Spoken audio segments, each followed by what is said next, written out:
गुरु प्यारी साध संगत जी, प्रेम से कहना धन निरंकार जी। आशा करती हूँ सतगुरु माता जी की कृपा से आप सभी अच्छे होंगे। आज मैं आप सभी के लिए एक नई साखी लेकर आई हूँ। हमारी आज की साखी का शीर्षक है भगवान की लीला। चलिए सुनते हैं आज की ये साखी। साध संगत जी, आज उषा जी बहुत खुश थी। आज वो अपनी बेटी के होने वाली ससुराल में पहली बार जा रही थी, तो उन्होंने मंगलू से कहकर गाड़ी में फल और मिठाई की टोकरी रखवा ली थी। साथ संगत जी, उषा जी की बेटी चित्रा भी सुबह से थोड़ी परेशान लग रही थी। उषा जी ने बेटी को कहा, तू घबरा क्यों रही है, सब ठीक हो जाएगा। वैसे भी अजय ने अपने माँ और पिता से बात तो कर ही ली है ना। ये सुनकर चित्रा शर्मा गई और अपने कमरे में चली गई। उषा जी गाड़ी में बैठ गईं और ड्राइवर से कहकर उन्होंने गाड़ी चलाने को बोला। उनकी आंखों में आंसू आ गए। वो सोचने लगी कि आज अगर उनके पति जिंदा होते तो वो कितना खुश होते। सोचते सोचते वो अतीत की यादों में खो गई। ऐसे ही एक समय पर उन्हें भी तो एक व्यक्ति से प्यार हुआ था जिसका नाम था निशांत। वो भी यूं ही घबराई हुई थी। उस समय उनके माता पिता ने खुशी खुशी इस रिश्ते को स्वीकार कर लिया था, लेकिन अचानक से ही उषा जी अपने ख्यालों से बाहर निकली, क्योंकि गाड़ी सिग्नल पर रुक गई थी और वहां पर सामान बेचने वाले लोगों की जोर जोर से आवाजें आने लगी। उषा जी अतीत से निकलकर वर्तमान में आ गई थी। वो सिग्नल पर कुछ ना कुछ जरूर खरीद लेती थी ताकि गरीब लोगों की थोड़ी मदद हो जाए। एक लड़का फूल बेच रहा था, तो उन्होंने कुछ फूल खरीदे और गाड़ी में रख दिए। फूलों की खुशबू उन्हें फिर से अतीत की यादों में खोकर ले गई। उस समय उषा जी कितनी नादान थी। उनके माता पिता तो उनकी शादी के लिए तैयार थे, लेकिन निशांत के माता पिता इस रिश्ते के लिए तैयार नहीं थे। और तब निशांत ने अपने माता पिता की इच्छा के खिलाफ जाकर उषा जी से एक मंदिर में शादी कर ली थी। बेटी की खुशी के लिए उषा जी के माँ बाप भी इस शादी में शामिल हुए थे। उन्होंने भी बेटी और दामाद को आशीर्वाद दिया। सबको यही लगा था कि निशांत के माता पिता शादी के बाद मान जाएंगे, लेकिन वो लोग नहीं माने। उन लोगों ने साफ साफ कह दिया कि अगर तुम हम लोगों के पास आना चाहते हो तो निशांत को अपनी पत्नी को छोड़ कर आना होगा। निशांत ने शुरुआत में उषा जी के साथ घर गृहस्थी शुरू करने की कोशिश की, लेकिन बाद में निशांत को अपने घर वालों की इतनी याद आने लगी कि वो उषा जी को एक रात छोड़कर अपने घर वापस लौट गया। उषा जी चाहती तो बहुत कुछ कर सकती थी, लेकिन उन्हें भी लगा कि जब उनका पति निशांत ही ये रिश्ता नहीं निभाना चाहता है तो वो बेकार में किसी के पीछे क्यों पड़े। इसीलिए उन्होंने भी तलाक के कागज भिजवा दिए, जिस पर निशांत ने बिना कुछ कहे हस्ताक्षर कर दिए थे। एक उम्मीद उषा जी को फिर भी थी कि उनका पति तलाक के कागजों पर अपने हस्ताक्षर नहीं करेगा, लेकिन आज वो रिश्ता भी खत्म हो चुका था। लेकिन उषा जी को इससे गहरी चोट लगी।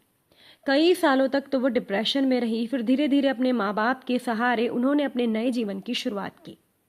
उषा जी ने आगे पढ़ाई पूरी की। पढ़ाई पूरी होते ही उन्हें एक सरकारी कॉलेज में नौकरी भी मिल गई। वहीं पर ही उनकी मुलाकात चित्रा के पिता से हुई। चित्रा उस समय 5 सालों की थी और चित्रा की माँ की मृत्यु हो चुकी थी। उस समय प्रोफेसर अपने लिए एक पत्नी की तलाश में थे।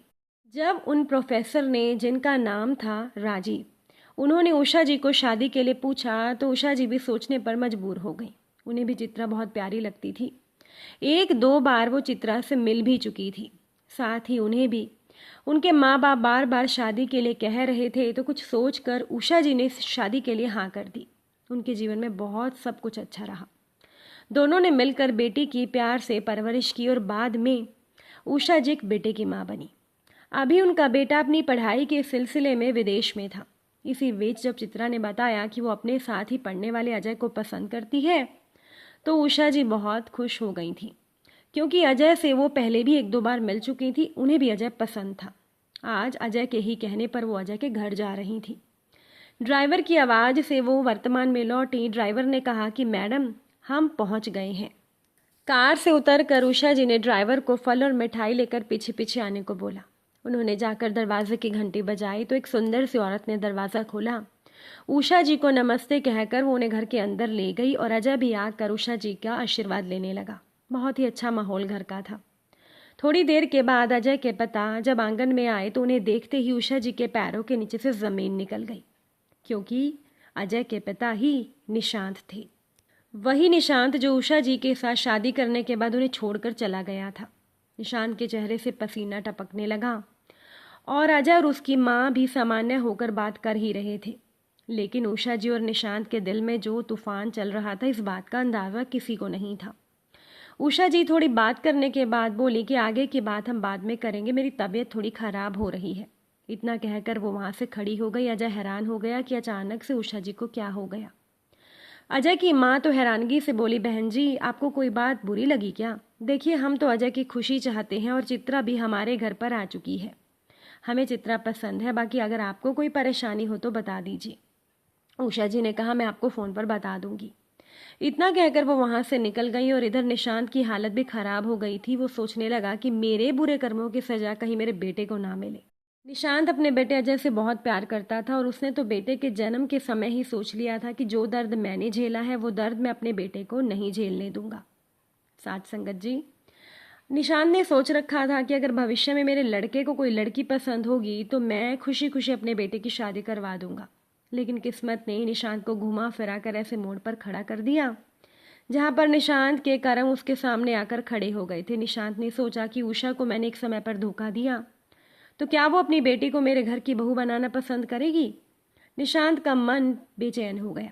बेचैनी में वो अपनी कार लेकर घर से निकला। पूरे शहर की सड़कों पर घूमने के बाद कुछ सोचकर उसने गाड़ी उषा के घर की ओर बढ़ा दी। साथ संगत जी, अजय ने उषा के घर का पता तो पहले ही बता दिया था। जब निशांत उषा के घर पहुंचा तो चित्रा कुछ सामान लेने बाजार गई हुई थी। उषा जी घर पर अकेली थी। उन्होंने दरवाज़ा खोला तो सामने निशांत को देखकर वो हैरान हो गई। निशांत की आंखों में आंसू थे। साथ संगत जी, उषा उन्हें घर के अंदर ले गई। निशांत ने इधर उधर देखते हुए एक तस्वीर की ओर इशारा करते हुए कहा, अच्छा तो ये है चित्रा के पिता। चित्रा बहुत तारीफ करती है उनकी। उषा ने कुछ नहीं कहा। वो सोफे पर बैठी हुई थी। निशांत को कुछ और नहीं सूझा तो वो हाथ जोड़ते हुए बोला, देखो उषा, मुझे माफ़ कर दो। मैंने तुम्हारे साथ गलत किया, लेकिन मैंने जो गलती की है उसकी सज़ा तुम मेरे बेटे को मत देना। मैं वादा करता हूँ कि चित्रा मेरे घर में बहुत अच्छे से रहेगी। अगर तुम कहोगी तो मैं अपने बेटे बहू को अलग कर दूंगा, वो अलग घर में रह लेंगे। लेकिन मेरे बेटे की खुशी के लिए मैं तुमसे भीख मांगता हूँ।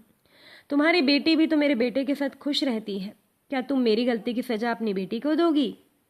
उषा जी की आंखों से आंसू बहने लगे। उषा जी ने कहा, निशांत, तुमने जो भी किया उससे मेरे मन को बहुत गहरा दुख पहुंचा था। मैंने भी यही सोचा था कि मेरी बेटी अगर भविष्य में किसी को पसंद करेगी तो मैं उसे उसके जीवन की खुशियां देने से पीछे नहीं हटूंगी, लेकिन मुझे नहीं पता था कि भविष्य में मेरा सामना तुमसे हो जाएगा। मैं बच्चों की खुशियों के बीच में तो नहीं आना चाहती हूँ, लेकिन मैं बच्चों से झूठ भी नहीं बोलना चाहती। कल को अगर भविष्य में उन्हें कहीं से भी ये बात पता चल गई तो उन्हें बुरा लगेगा। तुम्हारी पत्नी को भी ये बात पता होनी चाहिए, ऐसा मुझे लगता है। एक बार तो तुमने गलती की, लेकिन मैं इस गलती को आगे नहीं बढ़ाना चाहती। निशांत स्तब्ध रहकर कहने लगा, तुम्हारी बात ठीक है, लेकिन इतना जानने के बाद क्या हमारे बच्चे पहले की तरह सहज होकर रह पाएंगे? तो उषा जी ने कहा, अगर उन लोगों का प्यार सच्चा होगा तो लाख मुसीबत आए वो एक दूसरे का साथ नहीं छोड़ेंगे। और इसमें अब हम भी कुछ और नहीं कर सकते, लेकिन सच्चाई तो सबको पता चलनी ही चाहिए। निशांत का सर झुक गया। निशांत बोला कि मैंने अपने अतीत के बारे में अजय को कुछ नहीं बताया, लेकिन मुझे नहीं पता था कि मेरा अतीत मेरे सामने आकर खड़ा हो जाएगा। अब बेटे की खुशियां दाव पर लगी हैं तो उसके सामने मैं शर्मिंदा होने को भी तैयार हूँ। मैं आज उसे सब बता दूंगा।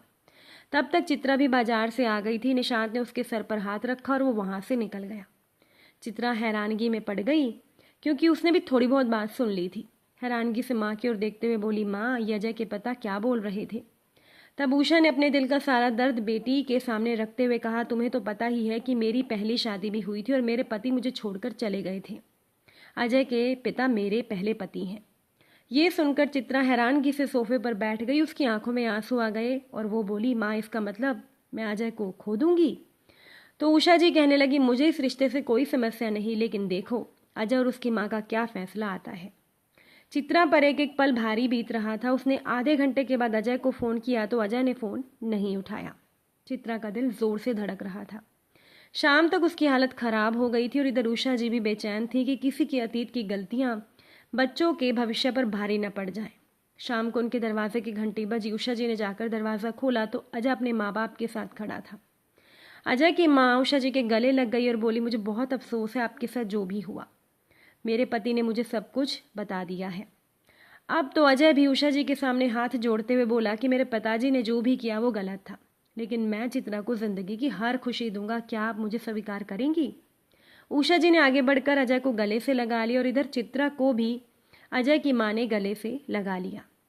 और निशांत तो नजरें झुकाए खड़ा था। उसे तो बस इतनी ही राहत थी कि उसके अतीत की गलती का असर उसके बेटे की जिंदगी पर नहीं पड़ेगा। इधर अजय और चित्रा ने तय किया कि वो इतने प्यार से अपना जीवन बताएंगे और अपने सारे फर्ज निभाएंगे कि उनके माँ बाप को उन पर गर्व होगा। और इधर उषा जी भी अपनी पुराने जख्मों को भूलकर बच्चों की खुशियों के बारे में ही सोच रही थी।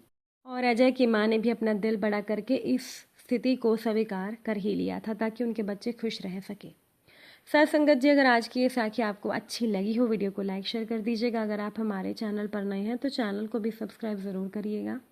आप सभी से फिर मुलाकात होगी नई साखी नए विचारों के साथ। साथ संगत जी, प्यार से कहना, धन निरंकार जी।